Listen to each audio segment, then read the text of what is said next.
Guys, I'm fucking off of at least like two brain cells.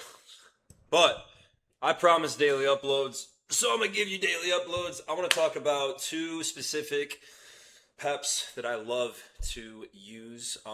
Now, obviously, these two peps didn't give me this transformation just by themselves, but it definitely did help. And I'm going to explain two that are super synergistic together to help with fat loss, okay? I mean, look at my physique here.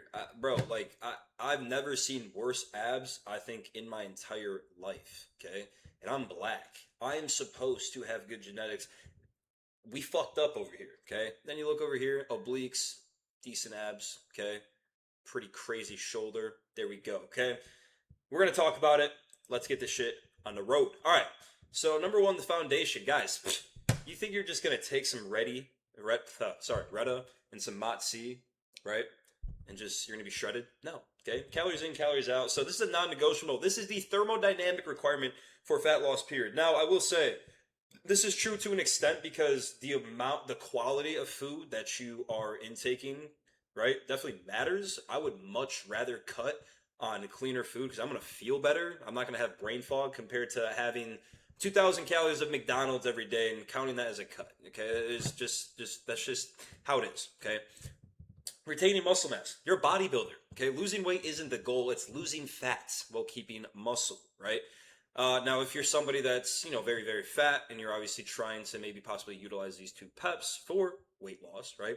It's definitely beneficial, but the best way to lose fat and just build a physique is to more so prioritize building muscle while losing fat, if that makes sense. So maintain performance. If training quality tanks, muscle loss accelerates, protect intensity at all costs.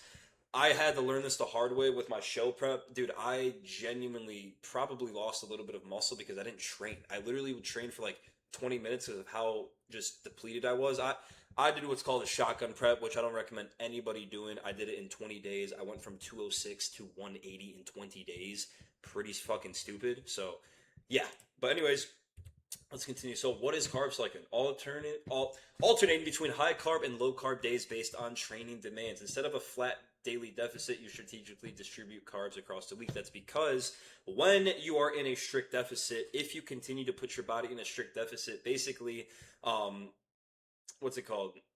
Oh my gosh, I'm brain fogging right now. Basically, if you don't give your body a ATP regeneration over time, and aka a refeed, you're going to go into a catabolic state, and that's where muscle loss is basically occurring. Okay. Again, high days fuel performance, low days drive the deficit. Weekly calories stay controlled. Now, high carb days, I definitely leg days no matter what. It doesn't matter if your legs are your strongest, right? Even if your strong points or your weak points. Back days as well. Legs and back are genuinely the highest and biggest muscle groups, right? And require the most amount of energy to be exerted.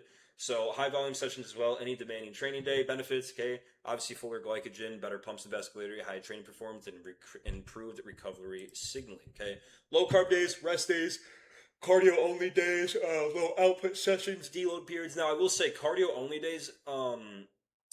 Actually, yes, I agree with this. I was gonna say sometimes high carb days you don't do cardio, so you can soak in the carbs. That's for show prep people. But again, greater calorie control accumulates weekly deficit, higher fat intake for satiation, and then promotes more fat oxidation. Okay.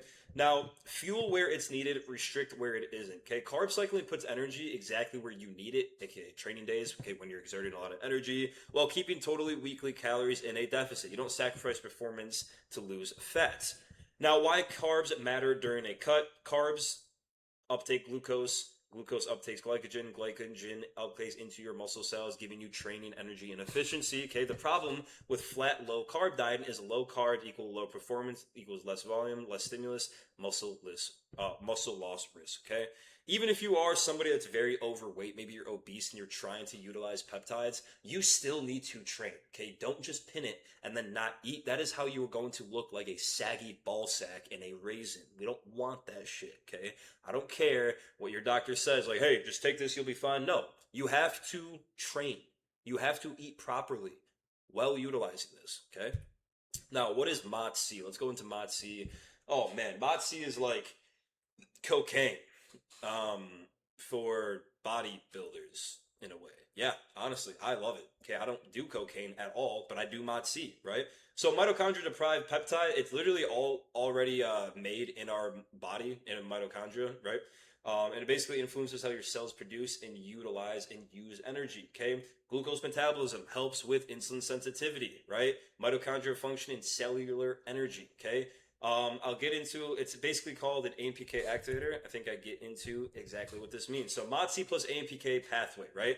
AMPK equals low energy sensor, aka when you start to do cardio, when you start to work out, that is when AMPK is activated, and AMPK then searches for specific fuel sources in your body, aka fat, aka that's why we utilize fat as energy, so we burn it, aka losing fucking fat. Also takes glucose and blood glucose and shuttles it up into your muscles so we can utilize it, and yes, our insulin sensitivity becomes a lot better, right?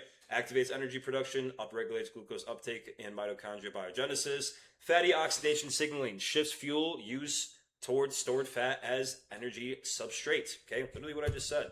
Now, why bodybuilders are interested, okay? Theoretical benefits of MOTS for physical athletes: insulin sensitivity, glucose utilization, metabolic flexibility, nutrient partitioning. Again, there's not a crazy amount of limited human evidence, but there's also, you know, the USA Health and fucking whatever it's called. Sorry, damn, I told you I'm running off of low fuel right now. Okay, I might need some. I'm about to pin some Motzi. Um, but the healthcare system doesn't give a fuck about you. Let's just be honest here. Okay. Anyways, next. Actually, let me point on something really quick. You want to make sure you take this though, not near training, because AMPK can inhibit what's called MTOR, which is MTOR is basically building muscle, which promotes muscle growth. AMPK only promotes mitochondria function, insulin sensitivity, and fat loss. Okay, so you want to make sure that you don't activate any AMPK by using an AMPK activator near training. No matter what, your body's going to activate AMPK. It's just a natural occurring thing in your body, but you don't want to have an AMPK activator right before also activate AMPK naturally as well. That can cause muscle loss. Okay, that's why some people are like, don't take MOT C in a bulk, right? It's gonna, you don't really need it, but you can 100% utilize it and become super, super lean while you're bulking.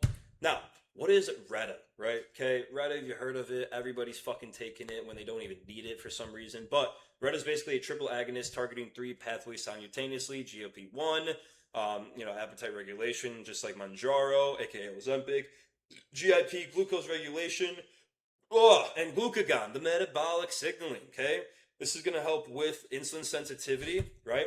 This is basically going to help. Let's just get into it. Sorry. GLP-1 reduces hunger, okay, suppresses appetite.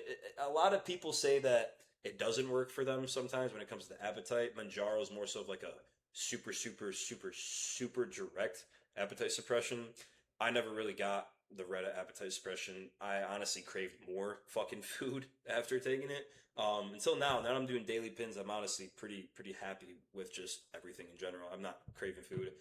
Supports glucose regulation, insulin sensitivity, and glucagon influences metabolism. Okay, promotes hepatic glucose output and energy expenditure. Okay, actually, I heard there are studies that it takes from the fatty liver. In case we have fatty liver disease, it takes from the fat from the liver and brings it up to your cells and converts it into energy, so you can have more energy. Thought that was pretty cool. Could be wrong there, but I've seen multiple studies when it comes to that as well. Now, Retta for bodybuilders makes the deficit easier to maintain, but that's a double-edged sword. Okay, reduces suffering during obviously caloric restriction, easier adherence to the nutrition plan, but can suppress appetite very, very aggressively to the point where honestly you might fucking lose muscle and risk of undereating, aka muscle loss. So again, the goal is to use a specific amount of Retta where you're still able to eat, you're still able to get in the amount of protein and glycogen, obviously carbs and fats that you are needed for the deficit, so you can maintain preserved muscle as well. Okay, now how all 3 fit together: when carb cycling, when you eat energy. Okay, this is basically when you're going to obviously exert energy and how you utilize the energy. So what days require amount of energy, aka what days require the most amount of carbs: legs, back day, maybe your weak points on a training day, right? Same with low carbs as well, right? When you need it, rest days, maybe your strong points, right? Chest, arms, not as much energy is being, used. Okay. MOTS-c, how cells handle energy, optimizing cellular machinery for glucose use in fat oxidation, aka AMPK activator, right? Very, very beneficial. Retatrutide, how easy it is to control intake, reducing appetite friction so you can hit targets constantly. Okay. Again, I think this is definitely beneficial, even on a bulk as well. Utilizing these two on a bulk, especially a lean bulk, whew, I've been on it right now when it comes to Reta. MOTS-c, I got to get more. But it's been great. Okay, I feel really good. My brain's firing on all fucking cylinders. I'm not crazy hungry when it comes to I couldn't even think about Chick-fil-A right now. I would throw up, but I could eat some solid chicken and rice right now. Okay? I feel like it makes me crave different types of quality food now compared to when it didn't before. Okay. Now, final takeaway: tools improve the foundation; they don't replace it. We know this. Okay. Caloric deficit, high protein, hard training, recovery, and muscle retention. Okay. Carb cycling, MOTS-c, and Reta are force multipliers. Without the basics locked in, they are irrelevant. With the basics dialed, they can make the difference. Is that it? That is it, guys. I hope you enjoyed this YouTube video, this small little YouTube video. If you are looking for a source for peps, you can DM me right on Instagram, or you can go to biologicsresearch.com. Great peps, code Mo if you want to utilize them as well. I will see you guys in the next video.